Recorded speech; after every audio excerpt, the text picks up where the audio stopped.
सत्य वचन की राह पर चले हम सदा। यीशु का साथ हो रहे हमारी हर दुआ।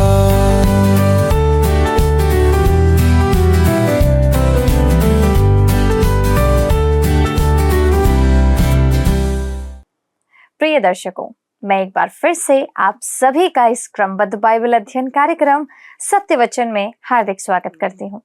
मित्रों, आज हम अपने अध्ययन को प्रकाशित वाक्य की पुस्तक के परिचय भाग 2 से आरंभ करेंगे। आज के परिचय में हम 6 महत्वपूर्ण गुण को देखेंगे और इसी के साथ हम देखेंगे कि इस पुस्तक के 10 महत्वपूर्ण भविष्यवाणियों की पूर्ति, और यह भी समझने की कोशिश करेंगे कि यह पुस्तक कठिन नहीं है परंतु बहुत ही सुव्यवस्थित है। और तब हम देखेंगे विचारों का अवलोकन कि लोग इस पुस्तक के बारे में कहते क्या हैं। प्रिय मित्रों, आप सभी को हमारे राजा प्रभु यीशु मसीह के पवित्र और महिमामय नाम में प्रेम भरा नमस्कार। मित्रों, पिछले प्रसारण में हमने बाइबल की अंतिम पुस्तक प्रकाशित वाक्य का अध्ययन आरंभ किया था और उसकी प्रस्तावना का पहला भाग देखा था। दोस्तों, आज हम आगे बढ़ते हुए उसी प्रस्तावना के दूसरे भाग को देखने जा रहे हैं। दोस्तों, इस विषय पर मैं सबसे पहले एक व्यवहारिक बात कहना चाहता हूँ। प्रकाशित वाक्य की पुस्तक कठिन नहीं है। मुक्त विचारकों ने इसे कठिन बना दिया है। प्रभु राज को पृथ्वी पर स्वीकार ना करने वाले इसे प्रतीकात्मक एवं कठिन पुस्तक कहते हैं। कुछ तो इसे रहस्यमय एवं स्वेच्छाचारी पुस्तक कहते हैं।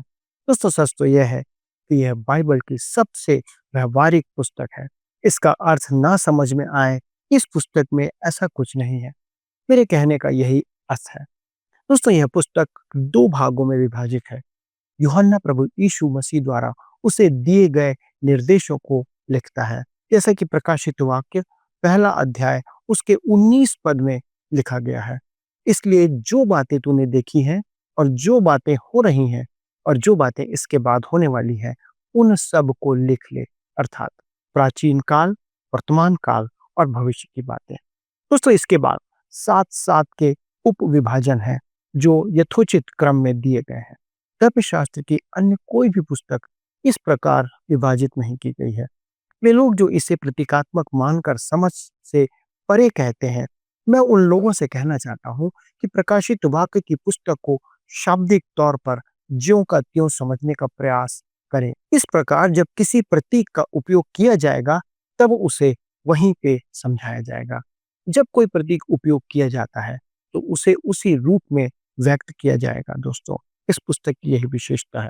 साथ ही यह वास्तविकता का प्रतीक होगा और वास्तविकता प्रतीक से ज्यादा वास्तविक होती है। क्या आप समझ सकते हैं इस बात को? क्योंकि यूहन्ना वास्तविकता का वर्णन करने के लिए प्रतीकों का प्रयोग करता है।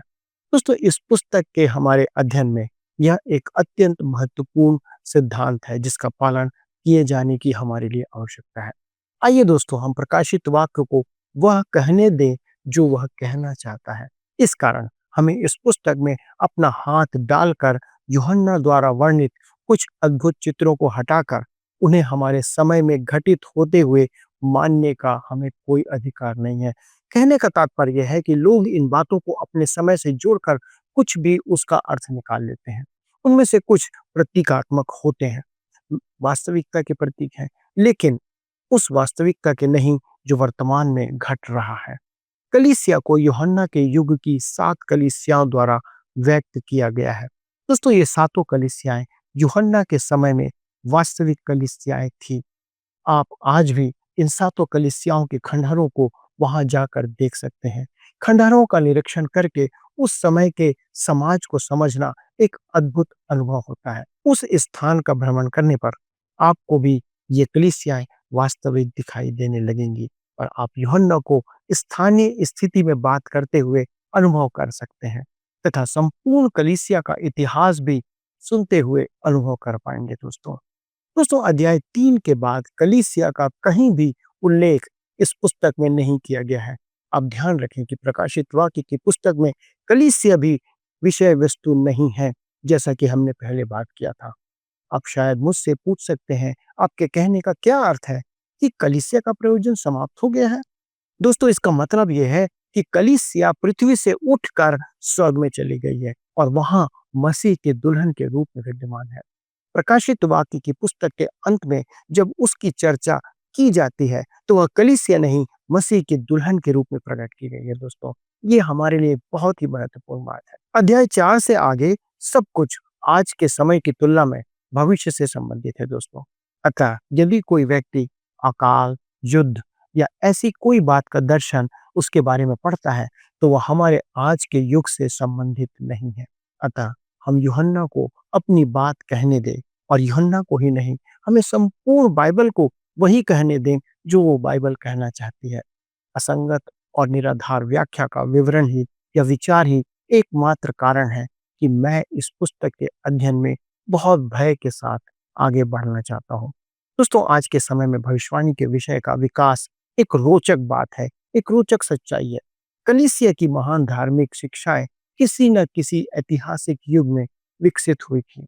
इससे पहले धर्मशास्त्र परमेश्वर का वचन है, यह शिक्षा दी गई थी। इसके बाद प्रभु यीशु के संपूर्ण मानव होने की शिक्षा की आवश्यकता हमें पड़ी। इसके बाद उद्धार की शिक्षा का विकास हुआ। इस प्रकार यह वर्षों से चला आ रहा है। कलीसिया के अंदर ये शिक्षाएं चली आ रही हैं। आज का हमारा युग वह समय है जिसमें भविष्यवाणियों का विषय विकसित हो रहा है।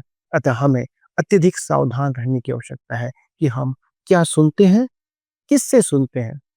दोस्तों, एक समय था जब तीर्थयात्री अमेरिका के लिए यात्रा आरंभ करने जा रहे थे। तब उनके पास्टर ने उनसे कहा, परमेश्वर के पास अपने पवित्र वचन से अभी और भी सत्य प्रकाशित करना बाकी है। लूथर और कैल्विन अपने युग के चमकते हुए सितारे थे, परंतु वे भी परमेश्वर की संपूर्ण सुइच्छा को जान नहीं पाए थे। मित्रों, परमेश्वर के लिखित वचन से आप पर जो भी प्रकाशित हो उसे स्वीकार करने के लिए आप तैयार रहें, और आपको तैयार रहना चाहिए। मित्रों, यह एक अति उत्तम सुझाव है, क्योंकि परमेश्वर अपने सत्य को दर्शन, स्वप्न या नए धार्मिक पंथ द्वारा प्रकट नहीं करता है। इस बात को याद रखिए। अतः हमें सुनिश्चित करना है कि संपूर्ण नए सत्य परमेश्वर के वचन की उचित व्याख्या से ही प्राप्त हो, जो कुछ हमें मिल रहा है। जैसे मैं पहले भी कह चुका हूं कि इस शताब्दी के लोगों में अंत समय या भविष्य के विषय में नए रूप से जागृति आई है, जिसे हम भविष्यवाणी कहते हैं। धर्मशास्त्र के इस भाग पर नया प्रकाश डाला गया है, जिसके कारण आज हम प्रकाशित वाक्य की पुस्तक के गहन अध्ययन पर ध्यान आकर्षित होते देख सकते हैं। दोस्तों, इस कारण इस पुस्तक के अध्ययन पर जो संक्षिप्त विवरण हमने तैयार किया है, उसमें त्रुटि से बचने के लिए कोई नई बात या अद्भुत विचार प्रस्तुत करने का प्रयास नहीं किया गया है। इसी प्रकार मैंने भी किसी घिसी पिटी उक्ति से बचने का प्रयास किया है। प्रकाशित वाक्य की पुस्तक की अध्ययन सामग्री सामान्यतः पुरानी पुस्तकों की नकल ही है। मेरे पास जितनी भी प्रकाशित वाक्य के ऊपर टीकाएं हैं, वे सब एक दूसरे की नकल है। दोस्तों, आपको सभी के करीब करीब एक ही प्रकार के विचार पढ़ने को और सुनने को मिलेंगे। दोस्तों, एक और संकट जिससे हमें बचने की आवश्यकता है वो यह है कि प्रकाशित वाक्य की पुस्तक को सारणी में प्रस्तुत ना किया जाए। यद्यपि मैं भी इसके अध्ययन में सारणी काम में लेता हूँ, परंतु यहाँ नहीं।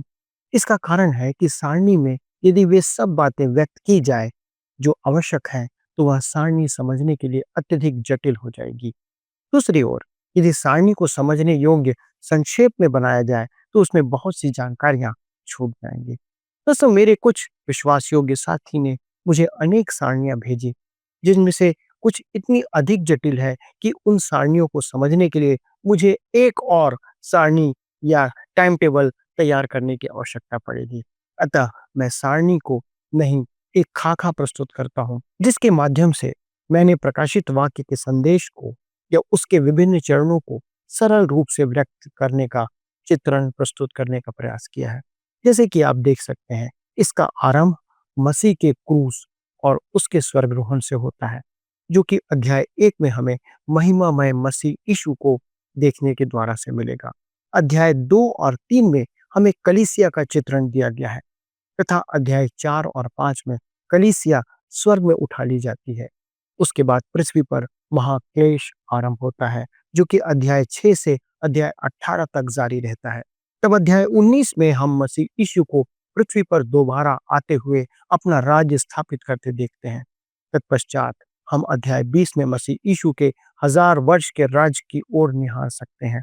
और इसके बाद अध्याय 21 और 22 में उस महान श्वेत सिंहासन को स्थापित किए जाते हुए हम देखेंगे, जिसके द्वारा से न्याय किया जाएगा। वह स्थान जहाँ उद्धार से रहित लोगों का न्याय किया जाएगा तथा अनंत काल का आरंभ वहां से होगा। मित्रों, यह एक प्रकाशित वाक्य की पुस्तक का लघु सारांश है। किसी महान विचारक ने इस प्रकार अवलोकन किया था और कहा था, डोमेशियन पहला सम्राट था जिसने प्रभु यीशु मसीह के विरुद्ध अभियान चलाया, और कलीसिया ने इस प्रहार का उत्तर मसीह के अंतिम शिष्य यूहन्ना के प्रकाशित वाक्य की अगुवाई के द्वारा दिया। सम्राट नीरो ने पौलुस और पतरस की हत्या की, परंतु वह उन्हें अचेत यहूदी समझता था। डोमिशियन पहला राजा था जिसे यह बोध हुआ कि मसीह अभियान के पीछे एक रहस्यमय मनुष्य है जो राजाओं की गरिमा को ललकारता है। दोस्तों, वह पहला मनुष्य था जिसने इस मनुष्य अर्थात प्रभु यीशु मसीह के विरुद्ध युद्ध की घोषणा की, और युद्ध हारने वालों में भी वह व्यक्ति ही पहला मनुष्य था, अर्थात आने वाली बातों का पूर्वानुभाव उस व्यक्ति को हुआ। दोस्तों, इस पुस्तक के विषय को समझना बहुत आवश्यक है। इस बात पर बल देने के लिए मैं आपका ध्यान प्रकाशित वाक्य पहले अध्याय के पहले पद पर ले जाना चाहता हूं, जहां पर लिखा हुआ है, यीशु मसीह का प्रकाशित वाक्य जो उसे परमेश्वर ने इसलिए दिया कि अपने दासों को वे बातें जिनका शीघ्र होना आवश्यक है दिखाए, और उसने अपने स्वर्गदूत को भेजकर उसके द्वारा अपने दास यूहन्ना को बताया। दोस्तों, इस बात को कृपया ध्यान रखें कि यह प्रभु यीशु मसीह का प्रकाशन है, उसका प्रकाशित वाक्य है। सुसमाचारों में आप उसे मानव देह में देखते हैं, पर वह देह प्रभु यीशु के संपूर्ण व्यक्तित्व का विवरण प्रस्तुत नहीं करते हैं। वहां आप उसे अपमानित अवस्था में देखते हैं, पर यहाँ प्रकाशित वाक्य में आप उसे पूर्ण नियंत्रण में देखते हैं। वह संपूर्ण अधिकार में प्रकट किया गया है। दोस्तों, यह है प्रभु यीशु का वास्तविकता, उसकी वास्तविकता का अनावरण। स्नेल नामक एक व्याख्याकार ने इसे बहुत सुंदर तरीके से प्रकट किया है। दोस्तों, प्रकाशित वाक्य की पुस्तक में मेमना केंद्र में है, जिसके चारों ओर अन्य सब कुछ है। वह मेमना नींव है जिस पर सारी स्थायी चीजें टिकी हुई है। वह कलीसिया है जिस पर सब कुछ टिका हुआ है। दोस्तों, वह करता है जिसकी ओर सब कुछ संकेत किया गया है, और वह सोता है जिससे सारी आशीषें प्रवाहित होती हैं। वह मेमना ही ज्योति, महिमा, जीवन, स्वर्ग और पृथ्वी का प्रभु है, जिसके चेहरे से संपूर्ण अशुद्धता को दूर जाना पड़ता है, और वह है जिसकी उपस्थिति में आनंद की परिपूर्णता है, आनंद की भरपूरी है, और हम उसकी अनुभूति उससे प्राप्त करते हैं। दोस्तों, हम इस कारण प्रकाशित वाक्य की पुस्तक में मेमने को देखे बिना अध्ययन में अधिक आगे तक नहीं जा सकते। मार्ग में संकेत चिन्हों के समान हमें स्मरण यह कराता है कि वह जिसने स्वयं हमारे पाप धोए, वह सर्वोच्च स्थान में आज आसीन है, विराजमान है, और उसके सामने हर एक घुटना एक दिन झुकेगा तथा प्रत्येक जीभ उसका अंगीकार एक दिन करेगी।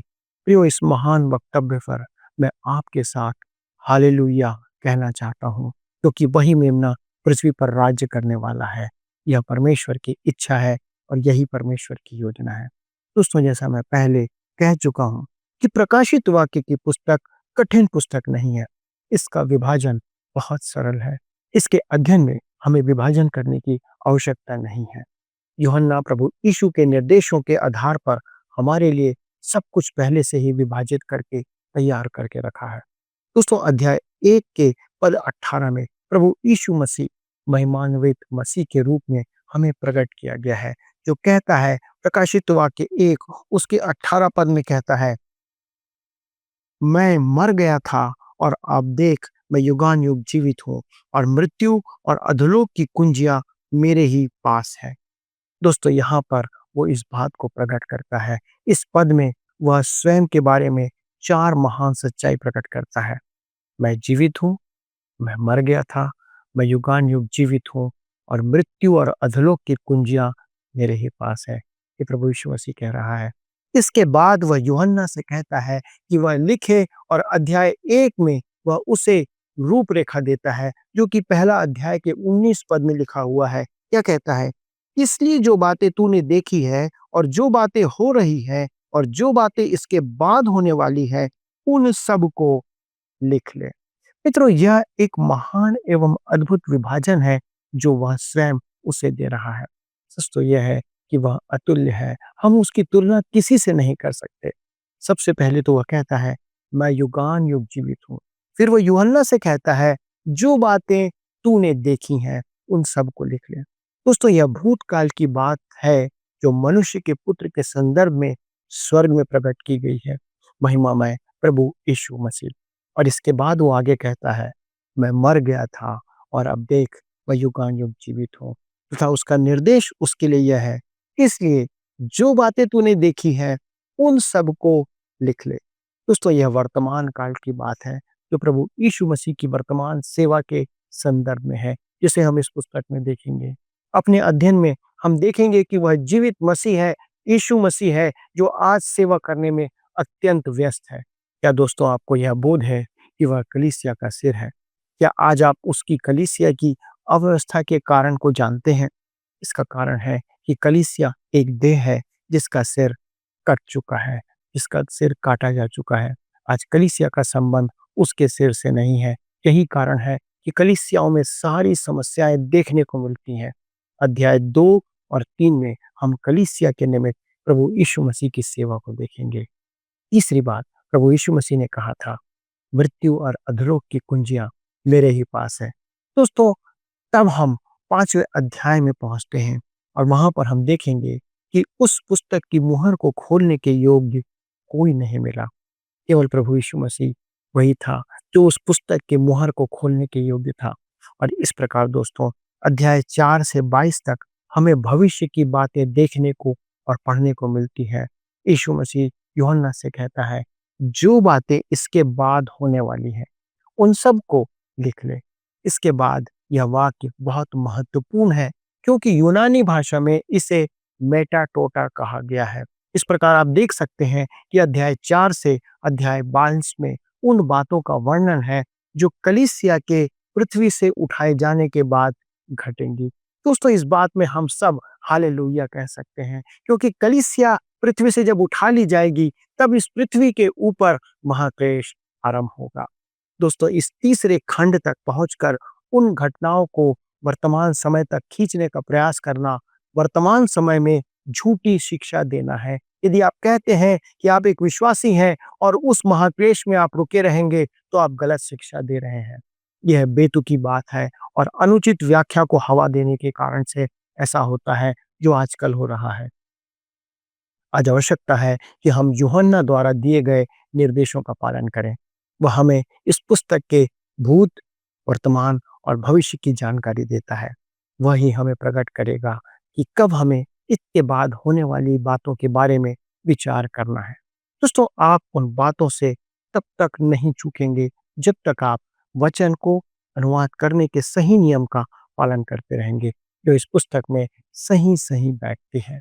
दोस्तों, अब आइए हम आगे बढ़ते हैं और इस पुस्तक के विभाजन को देखते हैं, जो इस प्रकार से प्रकट किया गया है। पहला, प्रभु यीशु मसीह का मनुष्यत्व, महिमामय मसीह, अध्याय 1। दूसरा है प्रभु यीशु मसीह की संपदा, पृथ्वी पर कलीसिया उसकी है, अध्याय 2 और अध्याय 3। तीसरी बात, प्रभु यीशु मसीह की योजना जैसा कि स्वर्ग में प्रकट है, अध्याय 4 से लेकर के अध्याय 22 तक। दोस्तों, पुस्तक का अंतिम भाग पृथ्वी पर सब बातों की पूर्ति को दर्शाता है। यही बात प्रकाशित वाक्य की पुस्तक को ऐसी महान एवं महिमामय बनाती है। मित्र, प्रकाशित वाक्य की पुस्तक के पहले भाग में हम मसीह के मनुष्यत्व को उसके पद और महिमा में एक महान महायाजक के रूप में देखेंगे, जो अपनी कलीसिया पर प्रभारी है। हम देखेंगे कि सारा अधिकार उसके हाथों में है। सुसमाचार वृत्तांतों में हम उसे विनम्र, दीन और उदार के रूप में देखते हैं। पृथ्वी पर वह अपने बैरियों के अधीन होकर क्रूस पर मारा गया, परंतु प्रकाशित वाक्य की पुस्तक में हम उसका एक सर्वथा भिन्न चित्रण देखते हैं। दोस्तों, यहाँ संपूर्ण अधिकार उसके हाथ में है, उसके हाथों में है। यद्यपि वह अब भी परमेश्वर का मेमना है, पर यहाँ मेमने का क्रोध प्रकट किया गया है, जिससे पृथ्वी कांप उठती है। वह क्रोध प्रकट करता है तो पृथ्वी पर दंड आता है। प्रभु यीशु मसीह का मनुष्यत्व इस पुस्तक का एक बहुमूल्य विषय है। जब स्वर्ग का दृश्य आता है तब भी वह वहां है जिसके हाथ में संपूर्ण अधिकार है। केवल प्रकाशित वाक्य में ही नहीं, परंतु संपूर्ण बाइबल में प्रभु यीशु मसीह ही मुख्य विषय है। वास्तव में धर्मशास्त्र परमेश्वर पर केंद्रित है और मसीह पर केंद्रित है, क्योंकि प्रभु यीशु मसीह परमेश्वर है। वही परमेश्वर के वचन के संपूर्ण पटल में छाया हुआ है। अतः प्रकाशित वाक्य की पुस्तक के अध्ययन में हमें सुसमाचारों से भी अधिक इस बात को विशेष तौर पर ध्यान रखना होगा। दोस्तों, संपूर्ण बाइबल हमें बताती है कि उसने क्या किया, वह क्या कर रहा है और वह क्या करने जा रहा है। दोस्तों, प्रकाशित वाक्य की पुस्तक इस बात पर बल देती है कि वह क्या कर रहा है और क्या करने जा रहा है। पुराने नियम की अंतिम पुस्तक मलाकी धार्मिकता के सूर्य की घोषणा के साथ समाप्त होती है। जैसा कि आपने हमारे अध्ययन में देखा होगा, जो भविष्य की घटना है वह शापित पृथ्वी के लिए आशा का संदेश प्रस्तुत करती है, जो प्रभु यीशु मसीह के दोबारा आने पर आधारित है। दूसरी तरफ प्रकाशित वाक्य की पुस्तक का समापन भोर के चमकने वाले तारे के साथ होता है, जो प्रभु यीशु के उस आगमन का प्रतीक है जब वह कलीसिया को संसार से लेने के लिए इस पृथ्वी पर आएगा। बादलों में उठाया जाना या रैप्चर नए नियम की आशा है। उसी प्रकार जैसे पुराने नियम में प्रभु यीशु का प्रगटीकरण एक आशा थी, तथा प्रकाशित वाक्य की पुस्तक मसीह के प्रगटीकरण की उस आशा की पूर्णता को प्रकट करता है। दोस्तों ध्यान दें कि बाइबल की पहली पुस्तक उत्पत्ति तथा अंतिम पुस्तक प्रकाशित वाक्य के बीच एक संबंध है। उत्पत्ति आरंभ को दर्शाती है और प्रकाशित वाक्य अंत को। आइए हम दोनों पुस्तकों के अंतरों पर ध्यान दें कि क्या भेद, क्या अंतर है जो कि प्रकट किया गया है। उत्पत्ति में पृथ्वी की रचना की गई, प्रकाशित वाक्य में पृथ्वी का नाश किया जाता है। उत्पत्ति में शैतान का पहला विद्रोह था जो हमें देखने को मिलता है। प्रकाशित वाक्य में हमें शैतान का अंतिम और आखिरी विद्रोह देखने को मिलता है। उत्पत्ति में सूर्य, चांद, सितारे पृथ्वी का प्रबंधन करते हुए दिखाई देते हैं। प्रकाशित वाक्य में आकाशीय पिंड पृथ्वी के दंड का साधन बन जाते हैं। उत्पत्ति में सूर्य दिन में उजियाला देने के लिए था, परंतु प्रकाशित वाक्य में सूर्य की आवश्यकता नहीं होती है और नहीं दिखाई देती है। उत्पत्ति में अंधियारे को रात कहा गया था, प्रकाशित वाक्य में अंधियारे का अस्तित्व समाप्त हो जाता है, जैसा प्रकाशित वाक्य 21 के 25 और 22 के 5 में लिखा हुआ है। उत्पत्ति में जल को समुद्र कहा गया था, प्रकाशित वाक्य में समुद्र भी अस्तित्व में नहीं है। उत्पत्ति की पुस्तक में हम पाप को प्रवेश करते देखते हैं और प्रकाशित वाक्य में पाप का हम निर्गमन देखते हैं। दोस्तों, उत्पत्ति में शाप दिया गया था, प्रकाशित वाक्य में शाप हटाया जाता है। दोस्तों, उत्पत्ति में मृत्यु प्रवेश करती है, प्रकाशित वाक्य में मृत्यु है ही नहीं। उत्पत्ति में दुखों और कष्टों का आरंभ होता है, प्रकाशित वाक्य की पुस्तक में ना दुख है और ना आंसू है। मित्रों, उत्पत्ति में पहले आदम का विवाह हमें दिखाया गया है, प्रकट किया गया है। प्रकाशित वाक्य में अंतिम आदम प्रभु यीशु मसीह का विवाह हमें दिखाया गया है।